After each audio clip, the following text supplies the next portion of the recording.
అందరికీ నమస్కారం.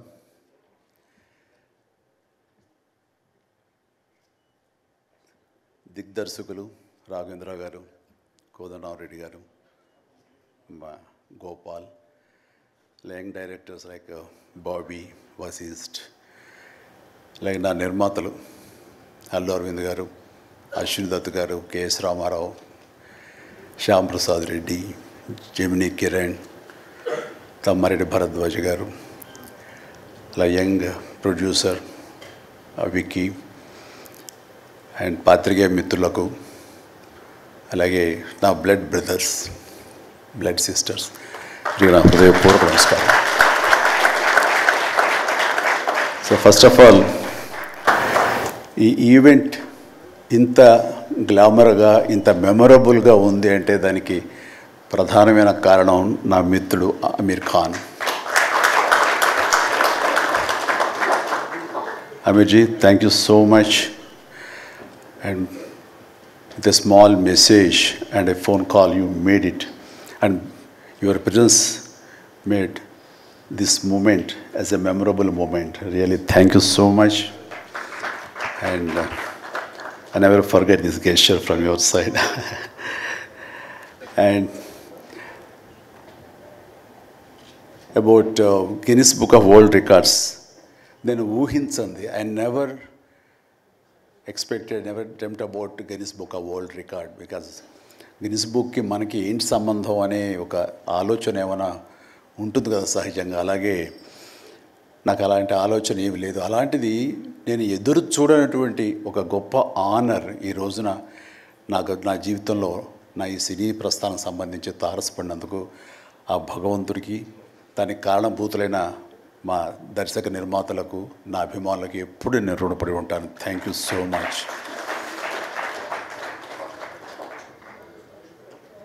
నాకు డ్యాన్సెస్ మీద, బహుశా నటన కంటే కూడా ముందు నుంచి కూడా డ్యాన్సెస్ మీద నాకున్నటువంటి ఇంట్రెస్ట్ ఈ రోజున ఈ అవార్డు వచ్చేలా చేసిందా అని నాకు అనిపిస్తుంటుంది. ఎందుకంటే ముందు నటనకి శ్రీకారం చుట్టే కంటే, ఓనమాలు దిద్దుకునే దానికంటే నేను ఫస్ట్ డ్యాన్స్కి నేను ఓనమాలు దిద్దానేమో అనిపిస్తుంటుంది. నా చిన్నప్పుడు మా చుట్టూ ఉండే వాళ్ళని ఎంటర్టైన్ చేయడం కోసంగా ఈవినింగ్ అయ్యేసరికి అప్పట్లో ఉండే వివిధ భారతి కానీ, లేకపోతే శ్రీలంక సిలోన్, రేడియో సిలోన్ కానీ, వీటిల్లో వచ్చే కొన్ని తెలుగు పాటలకి అదే మా source of inspiration. I mean recording songs అవి రావడానికి. అప్పుడు గ్రామ్ ఫోన్లు కానీ, టేప్ రికార్డులు కానీ ఇవన్నీ కూడా ఉండే పరిస్థితి కాదు ఆర్థికంగా. అలాంటి వారానికి ఒకసారి రేడియోలో ఎప్పుడు పాటలు వస్తాయా అని అందరూ ఎదురు చూసేవాళ్ళు. రాగానే శంకర్బాబుని పిలవండి, డ్యాన్స్ వేస్తాడు, మనల్ని అలరిస్తాడు అని వాళ్ళందరూ ఉత్సాహంగా ఉంటే, వాళ్ళ ఉత్సాహానికి నేను మరింత ప్రోత్సాహంగా తీసుకుని దాన్ని డ్యాన్స్లు వేస్తుండేవాడిని. అట్లాగా అవి డ్యాన్సులు అంటారా, బాడీ కదలిక అంటారా ఏమో తెలియదు, ఒక ఎనర్జీగా అవి ప్రజెంట్ చేయటం అనేది ఒక్కడే తెలుసు నాకు. 7th class, 6th class, 8th class ఆ ప్రాంతంలో.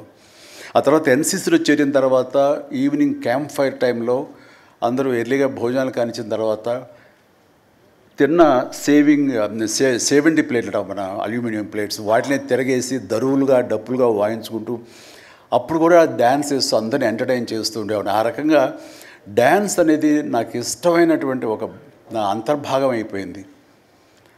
అలాగా డ్యాన్స్లు నేను వేరుగా ఎప్పుడు చూడను, ఎప్పుడు హుషారు ఉన్నా సరే అందుకంటే ముందు లేచిపోయి డ్యాన్సెస్ వేయటం అనేది మ్యూజిక్ అనుగుణంగా బాడీని మార్చుకోవడం జరిగింది. అంటే ఫస్ట్ పిక్చరు నేను వెళ్ళినప్పుడు అక్కడ సరదాగా నా రూమ్లో నేను డ్యాన్స్ వేస్తుంటే నా కోస్టార్స్ ఆర్టిస్ట్ వాళ్ళు చిరంజీవి డ్యాన్స్ వేస్తాడు అని అంటే అవునా అని వాళ్ళందరూ చేయాలంటే అందులో సావిత్రి గారు ఉండేవారు, రోజారామణి, కవిత, ఇలాంటి యాక్టర్లు అందరూ ఉండేవాళ్ళు, నరసింహరాజు, ఇలాంటి వాళ్ళందరూ ఉన్నప్పుడు వర్షం పడుతుంది. ఒక పంచలో డ్యాన్స్ చేయాల్సి వచ్చింది. అది ఈస్ట్ గోదావరి రాజమండ్రి దగ్గర ఒక పల్లెటూళ్ళలో. ఆ పంచలో జల్లు పడుతూ కూడా మొత్తం తడితడిగా ఉండింది. అయినా సరే డ్యాన్స్ అడగడం పాపం ఎవరైనా సరే వెంటనే ఎలాంటి ఇన్హిబిషన్ లేకుండా చేయడం అనేది నాకు అలవాటు. అలాగే టేప్ రికార్డ్ డ్రాన్ చేసి అప్పట్లో డ్యాన్స్ చేస్తున్నాను. మధ్యలో కాల్ జారి కింద పడిపోయాను. పడితే అది కింద పడిన తర్వాత ఆపకుండా వాళ్ళందరూ అయ్యో అన్నారు. అనేసరి దాన్ని నాగిని డ్యాన్స్గా మార్చేసుకొని చేస్తే ఎక్కడ లేని అప్పలాస్ వచ్చేస్తుంది. సో అక్కడ చూసేటంటే ఒక కో డైరెక్టరు రాఘవేంద్రరావు గారు, సారీ మన క్రాంతి కుమార్ గారికి చెప్పడం, ప్రాణం ఖరీదులు వాళ్ళు బుక్ చేసినప్పుడు అబ్బాయి భలే డ్యాన్స్ వేస్తాడు, భలే ఉంటే డ్యాన్స్ అని అవునంటూ నా క్యారెక్టర్కి అంతకుముందు ఎప్పుడూ ఒక డ్యాన్స్ అనేది ఊహించుకోలేదు, సాంగ్ డ్యూయట్ సాంగ్ అని ఊహించుకొని వాళ్ళు ఒక ఎందుకు పెట్టకూడదు సాంగ్ అని చెప్పి నాకు ఆ సాంగ్ సిచ్యువేషన్ క్రియేట్ చేసి ఏలియల్లో ఎందాక అనే ఒక సాంగ్ అండ్ ఆ సాంగ్ నేను వేస్తే దాన్ని స్టెప్స్ అది వేసుకుని ఫస్ట్ టైం ఒక యాక్టర్గా నేను స్క్రీన్ మీద డ్యాన్స్ ఇస్తూ కనిపించింది. అది దానికంటే ముందు మన ప్రాణం ఖరీదు పునాది రాళ్ళలో కూడా అలాగే ఫ్రెండ్స్ మధ్య డ్యాన్స్ వేస్తూ నేనే సెంటర్ ఆఫ్ అట్రాక్షన్గా ఉంటూ చేశాను. అలాగా నా డ్యాన్స్ స్కిల్ అన్నది ఎక్స్ట్రాగా నాకు ఒక బెనిఫిట్ అయ్యింది, నాకు ఎక్స్ట్రాగా అది ఉపయోగపడింది. తర్వాత అరవింద్ గారికి, జయకృష్ణ ఇలాంటి వాళ్ళందరికీ కూడా తెలుసు. అండ్ లింగమూర్తి గారే ఉండేవారు. ఆయన డిస్ట్రిబ్యూషన్కి చీఫ్. అప్పట్లో ఆయన రాగానే ఆయన ఏ ప్రొడ్యూసర్స్ని పిలుస్తారు, ఎవరి కథ ఓకే అంటారు, ఎవరికి డబ్బులు శాంక్షన్ చేస్తారని డిస్ట్రిబ్యూటర్స్ మీద ఆధారపడే రోజులు నిర్మాతలు. అలాంటి సమయంలో నాకంటే సీనియర్ హీరోస్, పెద్ద హీరోస్ ఎవరితోటో కథలు అనుకుంటుండగా ఆ చిరంజీవి అని అతను కొత్తగా వస్తాడుగా, అతనితో పెట్టి చేస్తే మీకు ఇంత డబ్బుగా ఇస్తాను, లేదంటే మామూలు అయితే కనుక దాన్ని లిమిటెడ్గా ఇంతే ఇస్తాను అనేసరికి డబ్బు ఎక్కువ ఇస్తానంటున్నారు అంటూ ఆయన లింగమూర్తి గారు నన్ను రికమెండ్ చేసేసరికి నా వైపే అందరూ కలిసి ఇతనే పెట్టుకుందాం అనేవాళ్ళు. అతను ఏంటంటే ప్రజానాడి, ఆడియన్స్ ఏమనుకుంటున్నారు, ఆడియన్స్ ఇతను సాంగ్స్ కోసంగా పదే సినిమాలకు వస్తున్నారు, ఇలాంటి వాటితో సినిమాలు తీస్తే మనకి 4 డబ్బులు వస్తాయి కదా, కమర్షియల్గా వైబుల్గా ఉంటుందని ఉద్దేశంతో ఆయన ఆ రకంగా అప్పట్లో నా ప్రొడ్యూసర్తో అనడం అండ్ వాళ్ళు కూడా నన్ను ఆప్ట్ చేయటం నాకు ఆ రకంగా డ్యాన్సెస్ అనేది ఒక ఎడ్జిని తీసుకొచ్చింది. ఆ తర్వాత నా నిర్మాతలు కానీ, నా ప్రొడ్యూసర్స్ కానీ, నా మ్యూజిక్ డైరెక్టర్స్ కానీ, నా కోరియోగ్రాఫర్స్ కానీ వీళ్ళు నా సాంగ్స్ అనేసరికి ప్రత్యేకమైన శ్రద్ధ పెట్టేవాళ్ళు. అంటే మ్యూజిక్ పరంగా కానీ, బీజిఎమ్స్ పరంగా కానీ ఆ సాంగ్స్ అనేవి ఖచ్చితంగా ఉండాలని. దత్తు గారితో నాకు ఎప్పుడు దెబ్బలాటాయి.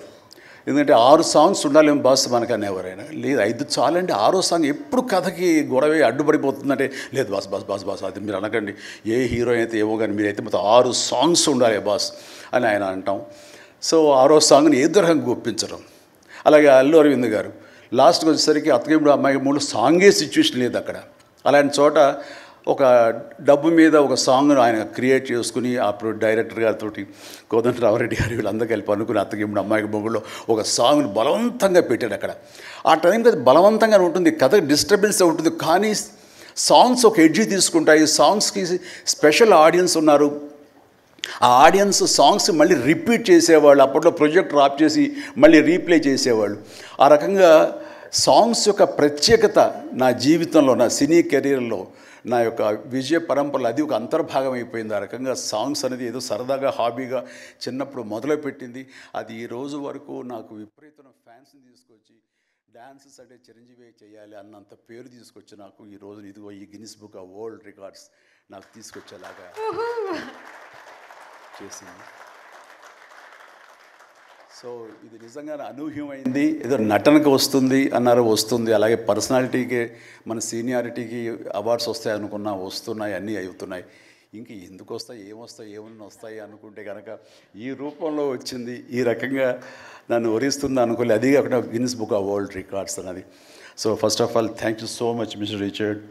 You have come all the way to give me this honour in the name of prolific dancer, actor of Indian screen. Thank you so much. Thank you. And then ఇంతకు మించి నేను ఎక్కువ ఏవి చెప్పలేను.